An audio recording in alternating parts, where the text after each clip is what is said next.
All right. So welcome to the YCPA podcast. I will be your host, Tim. Thank you for being here, Dom. I'll let you introduce yourself. Yeah. Hi, my name is Domick Rustam.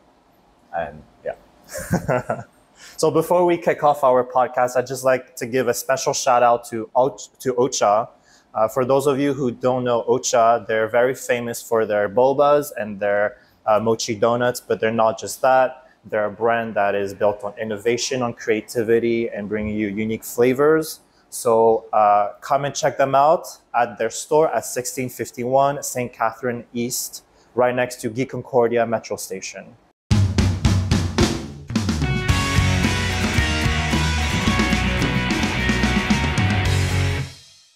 So, Dom, First of all, thank you so much for accepting to be here. Thanks for receiving me. Thank you so much. We've been in contact for a while. Like I think since at least since May of 2024. Now we're shooting. It's August. How you been? Like, tell us a bit about yourself. I've been great. I just came back from Singapore. Yeah. Which I think we're going to talk maybe later or absolutely. whatever. But for my job, which was amazing and so great to just meet people from another culture and just reconnect with my Asian roots and my Asianness, I feel. And right now I'm working on production, which is from my theater company. It's called La Démagogie des Dragons.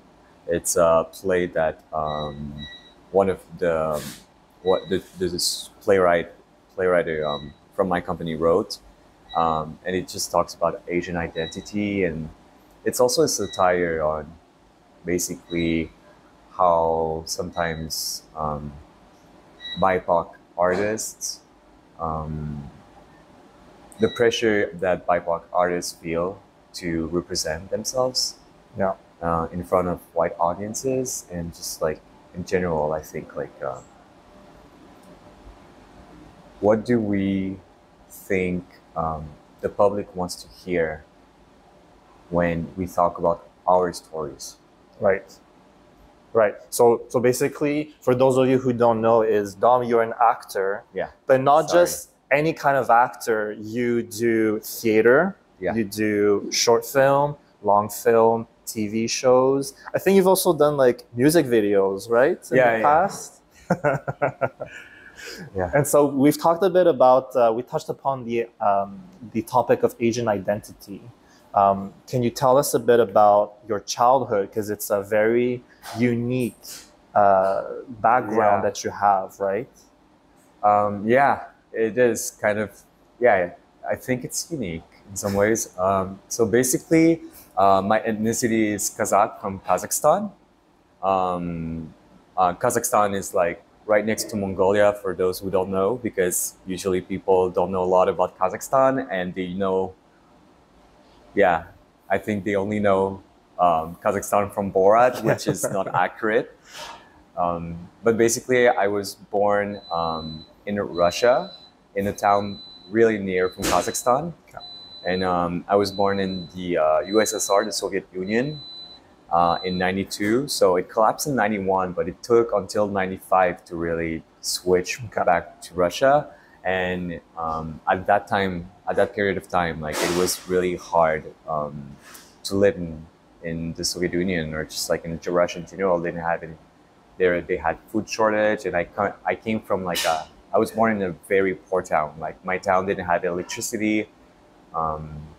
It was just like a weird time, I think, like in a very tragic time for the people back there, and many social issues were going on and still going on. But basically, since there were too many kids put into orphanages, they had this international adoption emergency sent across the world. So that's how my parents, who were looking to have a child, heard about and wanted to adopt, heard about Russia and the Soviet Union. So they went to the Soviet Union to adopt me. And what's crazy is that at first, they weren't supposed to go that year, the year that they were supposed to come and get me, because it was too dangerous according to the government of Canada. Okay. But my mom was so strong-headed that she just called the other parents that she knew wanted to go to adopt and were supposed to go adopt. And she told them, like, we're going to hire guards, but we're still going. Okay. And so they went. So most of my pictures as a baby, I'm like in Saratov, which is the town I was living in, Yeah. and like really weird setups. And like there's me, my parents, and two guards with like Kalashnikovs next to us, which is kind of insane. And then I came to Montreal. Yeah. And I grew up here, and what's really great, I think, is that so the other parents that also adopted at the same time as my parents, that went to my parents to Russia, they all stayed in touch Okay, together. amazing. So Yeah. so the kids that I was in the orphanage with, I kind of grew up with them. That's amazing. So yeah, my cousin lives down my street. Okay. Still. I call them my cousins. Yeah. We're not blood related, but it's just because, They're family at this point. yeah, I mean, you know, it's like we really go back from the beginning. So Exactly. so yeah, but and then I grew up in the suburbs here. Yeah, it was. Tell us a bit about, like, how was it growing up in Montreal, knowing that because this is my experience as a second generation Chinese Canadian, is I always felt in between two worlds. Like, I was too Asian to be Canadian. I'm too Canadian to be fully Chinese. So I've always felt like in between.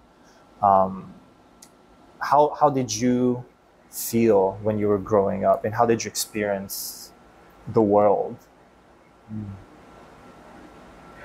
I think for me it's kind of different a bit, just because also I was raised by white parents. Yeah. But I always knew I was Asian. Like my parents have always been proud of me being Kazakh and just like my Asianness in general. And I think they were pretty woke at that time when they adopted me, and they've always been very progressive. So for them, it was really important that I still kept in touch. So there was one other Asian kid in my in junior high, and my mom really became befriended his mom. So I would go to his house like on most Sundays just to have lunch or dinner with his parents, his grandparents, so I could be around Asian people and just like, you know, learn more about Asian cultures in general. Even if I wasn't Chinese, they were Chinese. It was still very important at that time, especially because I grew up here, so there wasn't any Asian on television, in media, in cinema. The only one I could think of was like Jackie Chan. And at that time, it wasn't like a good thing to be called, like, you know, like when people called you like, oh, you Jackie Chan something. So, but now he's an icon and Yes. we love him. But I think it was kind of hard at some point for me, like to just, I think I've dealt with a lot of anger, especially as a teen, because also I grew up in the suburbs, which is a bit less diverse than Montreal, Right. especially at that time. So there weren't a lot of Asian people around, and I could definitely feel how different I was from people. And, you know, there was a lot of casual racism and stuff, you know, it was like the 2000s. So Yeah. not still 2020 mentality. But who do you turn to when you feel this conflict about race? At the time, who can you turn to talk about it? To be quite honest, for me, it's mostly art. I remember when I was like 14 or 15, seeing Wong Kar-wai film with Tony Leung. I think it was like the first film I saw, I think it was like Chungking Express or In the Mood for Love. And I just remember being so blown away by seeing like all of those Asian people that had like, that were so complex, that were charismatic, that were badass, that also looked so, I don't know, like greater than life personalities, Right. and just, you know, just like their vitality, what they bring on screen. And I think I really associated myself with those people, and then that's how I discovered Asian cinema, and that's how I really got into cinema, basically, because I saw those people and I saw myself reflected in those characters. And I think that's why I ended up in art, because for me it was a way to reconnect. In some ways, it's like, yeah, I mean, if I look at my trajectory right now, I think art for me is also a way of expressing myself, but also reconnecting with my identity and Right. like just like my roots in some ways. And so that what led you to go to the Conservatory of Dramatic Arts of Montreal, right? Yeah. But at first, so I went to Concordia, Yeah. and I did a bachelor in film production. So I studied at first to be a filmmaker, and one of my friends in film school always he kept putting me in his films, but he would wait for me until the day of the shoot and would say to me like, "Oh, we don't have an actor, so I guess you'll be our actor." So I ended up like playing in, I think, most of his films in college. So that's how I think like I really started thinking maybe acting is my is like a career path I could follow, because to be quite honest, like I didn't believe like I had a place here, especially in Quebec, because, you know, there weren't a lot of Asian actors, and I didn't see anyone looking like me on screen. But I was like, why not try? And I did the auditions to get into the conservatory, and I did the 3 rounds of auditions, I think, and I got in, and yeah, and that's how I ended up going to theater school. Okay. So now that you're in conservatory, Yeah. how was your experience during that?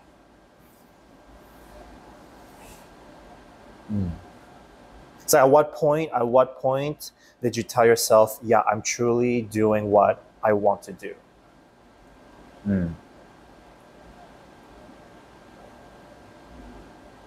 Or did that happen maybe later in your I don't career? think like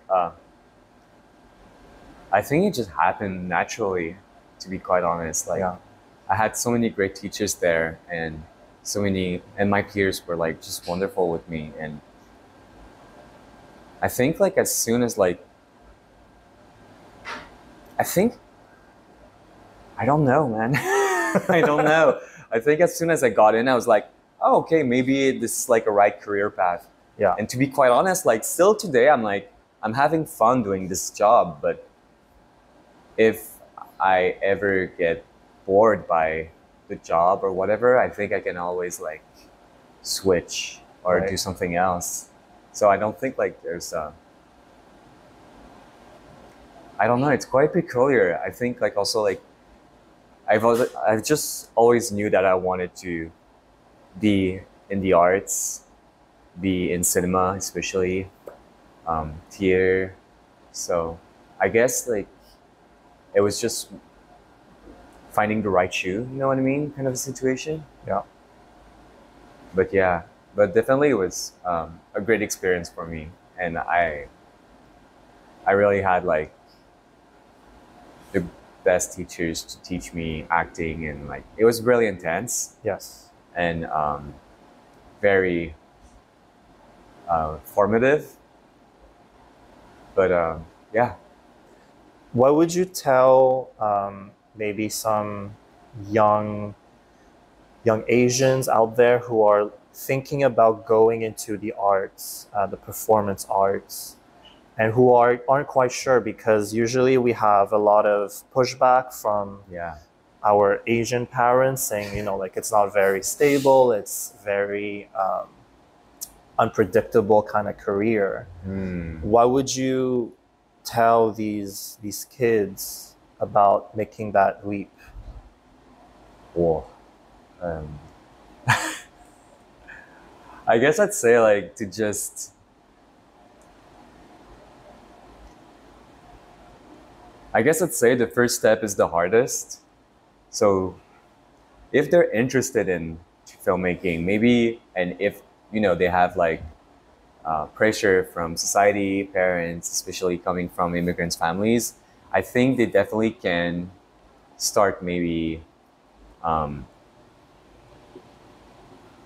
show interests by trying to discover new kinds of cinema, maybe try to do some acting classes outside of work or school at first, and then if they feel comfortable, because at the end of the day, I think like my situation is very peculiar. I had white parents. I come from a very privileged family, so I do think like my kind of situation doesn't apply to most Asian people, and I was very lucky growing up because my parents, like, I went to a private like classical music school when I was younger, and then I studied cinema, and then I studied theater. So and my parents never stopped me from doing anything. So it's very different from most Asian people. But I think what I would like to say to them, I think maybe it's not. I think they can find themselves their own words of encouragement.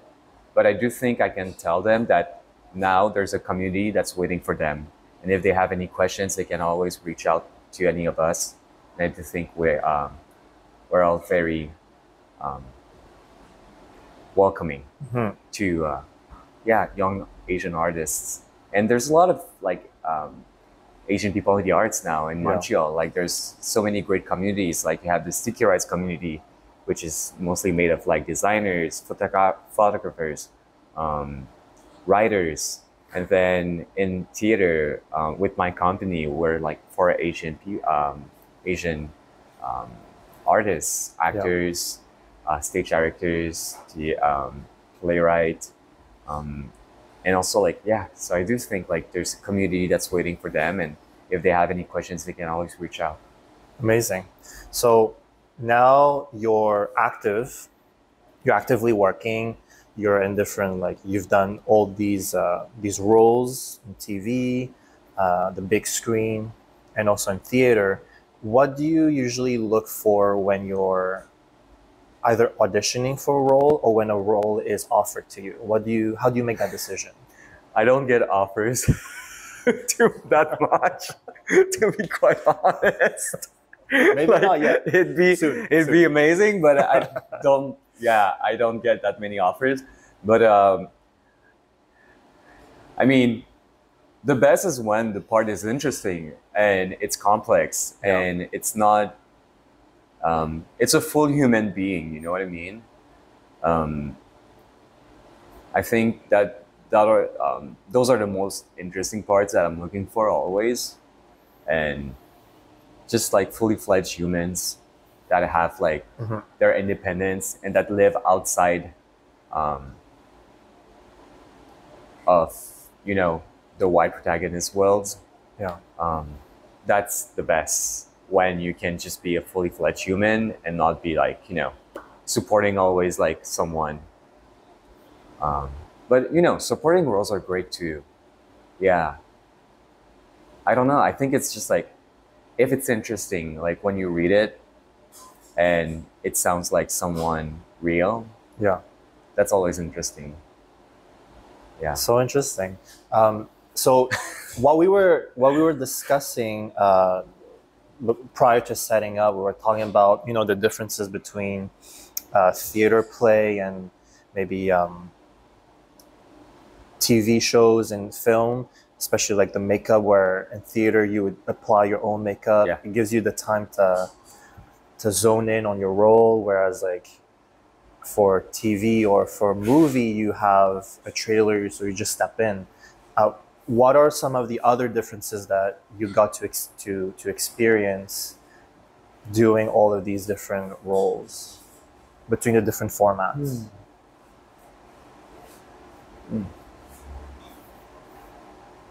I think experience always depends on like the team you're surrounded by. Yeah. I do think I do projects to meet people, to be quite honest. Like I love to experience like doing projects for the meetings and for the shared experiences and to learn about other people's stories. So I guess to me, like the form is always different, and you know, the high of being on stage or being on camera is very different to me. But in some ways though, being surrounded by creative people always feels the same. So to me, I'm always looking for to be surrounded by people that are, interesting artists, you know what I mean? So, and what I've got to experience throughout the different roles is that I've got to meet so many great people and be surrounded by so many cool creatives that really gave me like good piece of advice or just like, you know, technical training, and that were really open for my questions, and you know, that had like this, you know, knowledge that I can you know, ask questions and always learn. Yeah. Do you prepare the same way for the role regardless of the format? Yeah, I do think, yeah. I think it's like kind of similar. At the end of the day, you're playing a human being. Yeah. So it always goes back to the same notions, depending on the text. Right. I kind of want to move to something more recent because you went to Singapore recently.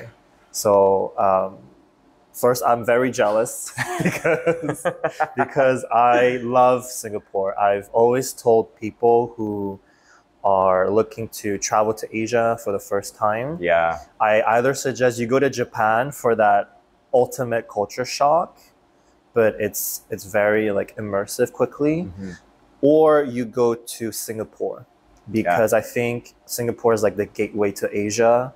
It's they speak English, right? Yeah. And so it kind of eases your transition into like the Asianness. Yeah, it's the East meets the West. Yes, exactly. And like there's all the best parts of Asia, I think, represented in Singapore. And I mean, the food is just unreal. Amazing.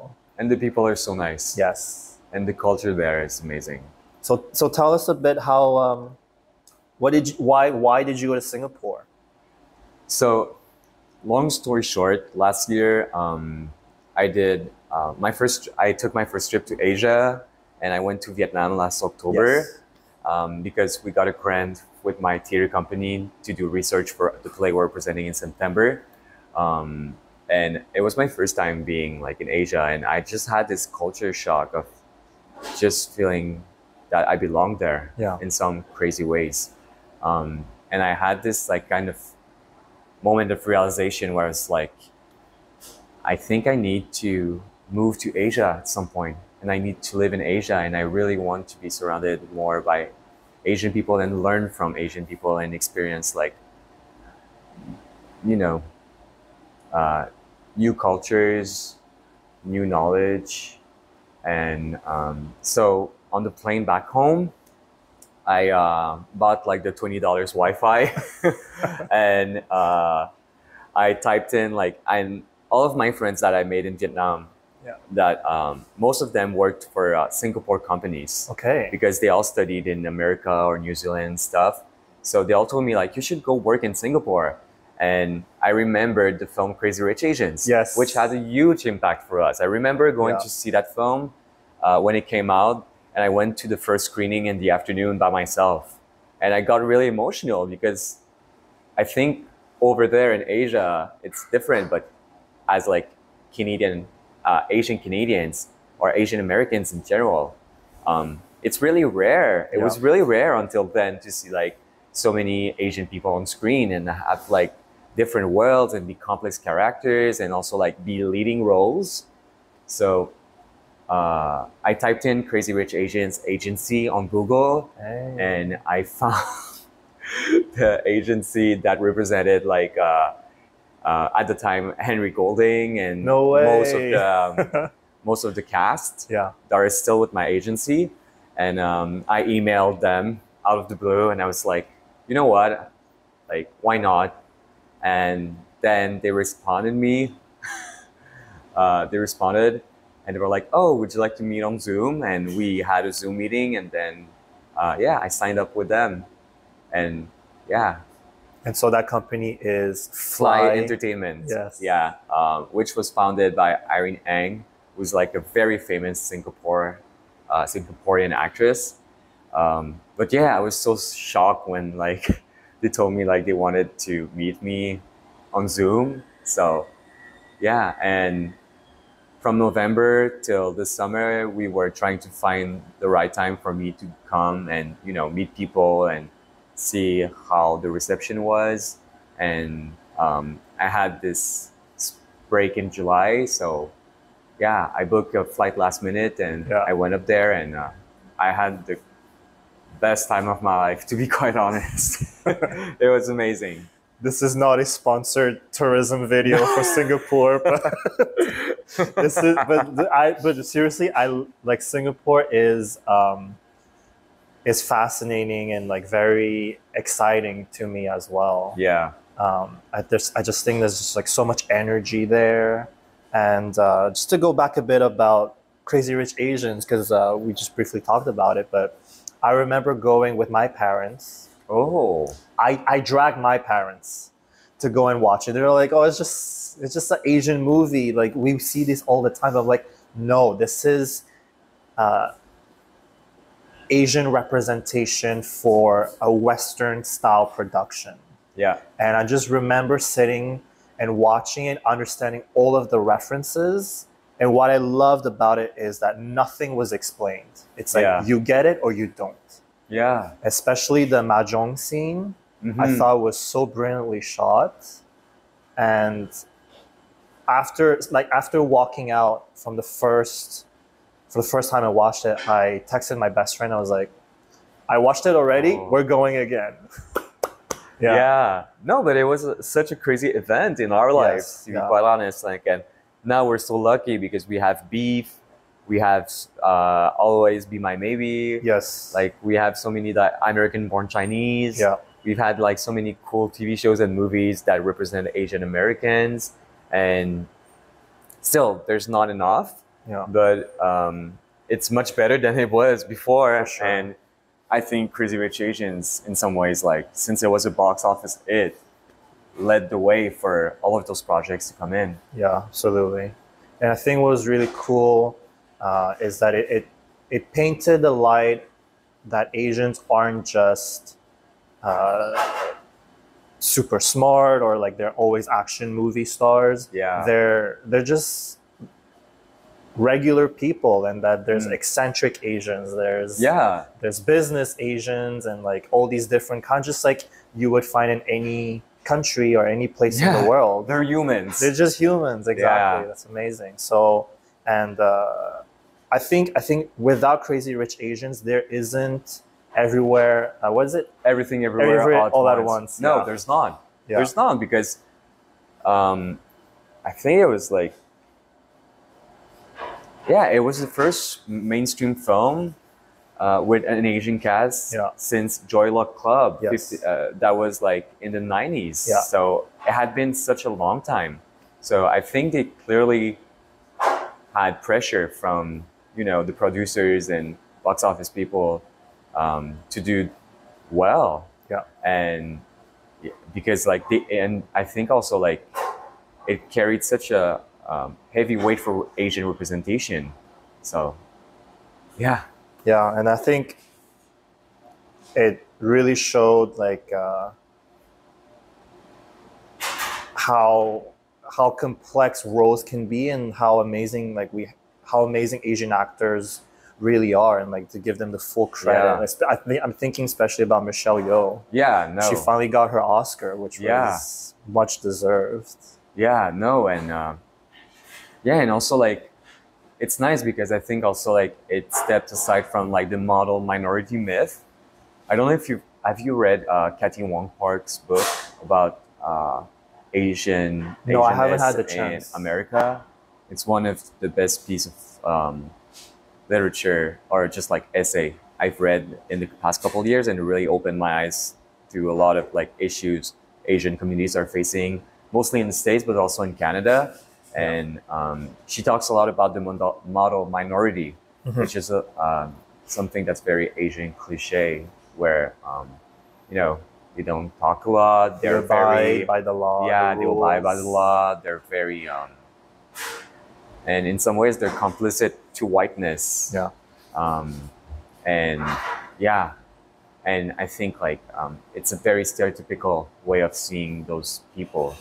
And yeah, Crazy Rich Asians, Minari, all those films, like they're doing something different, which is showing humans that are Asians, Right. and not just cliches and stereotypes. What do you think we could implement from the teachings of like such representation? How we can apply that in Montreal to either promote Asian representation or like to give a platform for voices in the Asian community to speak out? Whoa.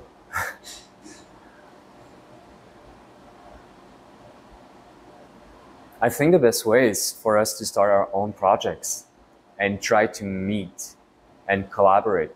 I think us meeting is a wonderful thing because like you're from the business side and I'm from the artistic side, but I think like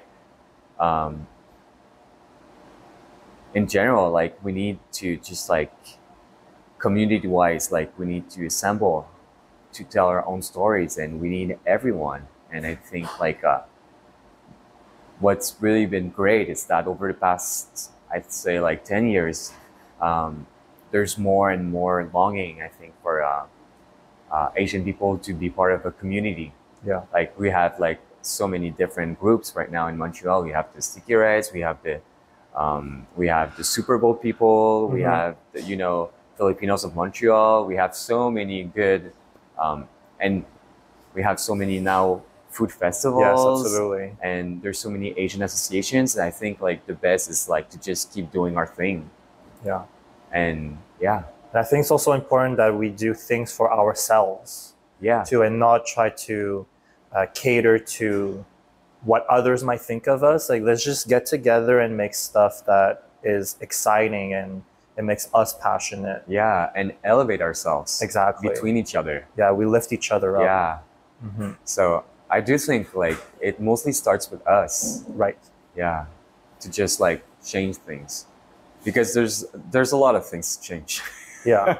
There's a lot of things to change, and we need more Asian representation in the media, especially here. But I do think Asian people will lead the way. Absolutely. And they need to. Yeah. Yeah. And do you think, I believe that our generation and the next generation are more equipped than ever to take that step forward. How do you think we should basically approach things? Like how do you inspire the next person to say, come along with me to go on this journey? Oof.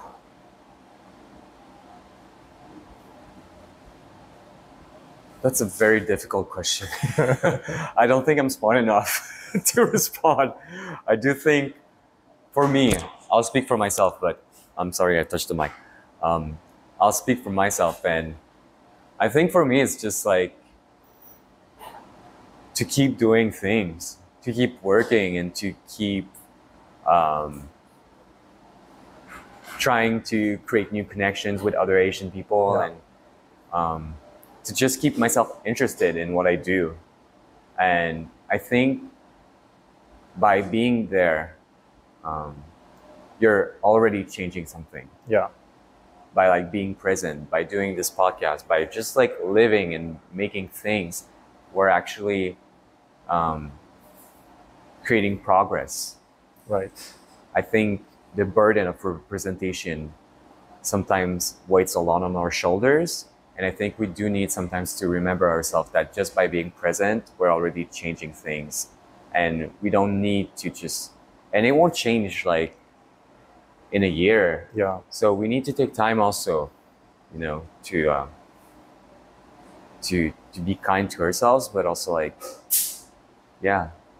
Take it slow. Like there's no need to rush necessarily. Yeah. I mean, because otherwise, like, we feel so much pressure from being like a bit ostracized from society, but we need to take our own time, like, to do it. And I think, just yeah. You know, as you were talking, I was just thinking about how I got involved with YCPA. Mm-hmm. It just came from a feeling. It wasn't necessarily something that was said or done. I just felt welcomed in a community, and I told myself, you know what, I'm gonna go to every event just because I want to see what might happen. And then, like, fast forward a year later, I'm on the board of directors, and I get to talk and meet with people who inspire me every day to do my best. And we come together and we just have ideas like, hey, what about we do this? And then when you see just a conversation, like a lot of the things that we've done that work the best kind of started off as a half joke. It's like, hey, wouldn't it be funny if we did this? And then you slowly see the transition into like initiatives or events, and they happen, and you see it really tangibly occurring, and then you just realize like, wow, we did this. And I think it's probably the same for acting, where if you can just get a bunch of people together and say, hey, let's just do it. Yeah. And you create magic along the way. Yeah, definitely. And that's why I think like we also wanted to find to create our own company. Yeah. Because when we met, like me and the three other members of my company, let's name them. Okay, so Tamaran Nguyen, she's our playwright. Claudia Chantak, she's a dancer and also an actor, and a choreographer, and she has so many roles and she's doing so many things. She's a very talented artist. And there's also Vincent Kim, who is stage director, actor, musician, also another very talented, multifaceted artist. And when we met, we just knew that we had to do something because there weren't that many roles for us that talked about our experience as being Québécois Asians, and also that were complex and not, I think one of the first subjects we touched upon is that we wanted to see Asian people behave badly. Okay. Or at least that weren't perfect. And we wanted to create the roles for ourselves and talk about Asian identity, but not through, I'd say, like a more traditional image, but definitely something that feels more modern and closer to us and our families and the people we know. So yeah. So you get together with these incredible people, you workshop an idea, and now you guys are performing, right? Yeah. Like Démagogie des Dragons, right? Like, so tell us everything we need to know about it. So basically, it's a fake documentary where the characters of Vincent and Tamara are going back to their home country of Vietnam to look for, I'd say, like, they're looking for their identities as Québécois Asian, as Québécois Vietnamese, and then a series of missteps happens, and it's a satire, I think, in some ways, because the two characters are very complex and kind of, they're messes, you know?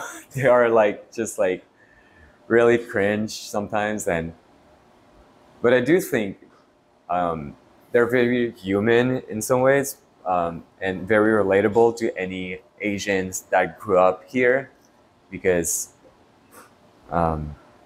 they're faced with so many questions towards their identity and where do they fit, and they have, you know, so many opinions about growing up in Quebec, and Yeah. so yeah. And we briefly talked about it, but you did a lot of research when you guys went to Vietnam, Yeah. right? What were the lessons that you learned, and how did that help move the project forward?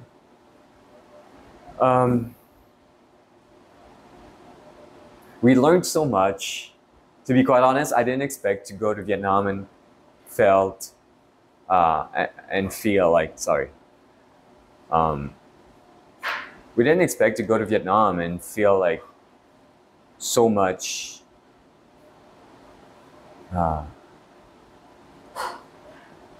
don't know how to say this, but like we felt so welcomed. Yeah. And I don't think any of us like expected this. And I think it really changed the way we approached the project, because then up there we met so many nice people, and we learned so much about the culture, and just like being surrounded by Asians. It's like you going to YCPA. YCPA and joining. It's just like a feeling, and I had never experienced that feeling before, of just feeling like you're at the right place at the right time. And I do feel like the research we did after that was more introspective than maybe active like historical research or just like local research. I think we went and we did a lot of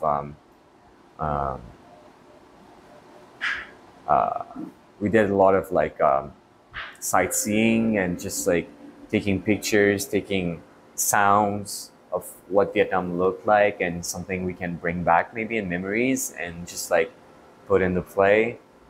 But mostly I think it just like was a way for us to experience what the characters are experiencing when they're going back. Right. Yeah. And basically, where can we buy the tickets, and when is the l'avant-première? Okay, so the premiere, it starts on September 16, and you can buy the tickets on the website of Le Théâtre d'aujourd'hui, le Centre du Théâtre d'aujourd'hui. The project is called La Démagogie des Dragons, and we're playing from the 16th to October 5th. So we hope to see you there. Yes, support them. Yeah, support. But also I think it's pretty funny. Like I think people are going to be very surprised with like what we're bringing to the table, and it really differs from any kind of things I've seen so far that talked about identity, because we're also really thinking about like what do people want when they go see, let's say, BIPOC stories. And most of the time, even though it's necessary, but it's mostly about trauma, Right. childhood traumas, immigrant stories, really hard hardships, which are true. Yeah. But I do think there's a very large, diverse pool of stories that have not been told. That can be explored. Yeah, that can be explored. And so we're going on the opposite side, Okay. where we meet those two characters. One that feels really Asian, but just like Asian in general. So she's kind of like mixing things. Like she loves different Asian cultures, but sometimes it's really awkward the way she talks about the different cultures, and she's kind of a bit of a Korea boo, but you know, and the other one is like in complete denial of his Asian roots. Okay. So we started with two very complicated characters that have really different opinions about their identity. And I think throughout the trip, it changes because they're confronted to their insecurities and just, you know, really existential like questions that they are facing every day. So, well, anyways, I'll make sure to definitely come and watch. Oh, that'd be great. And I hope that many more of you who are watching and listening to us will. But count me in. I'll definitely be there. Dom, thank you so much for being here. Thank you for having me. Thank you. Thank you so much. I hope you. it wasn't too boring. Thank you.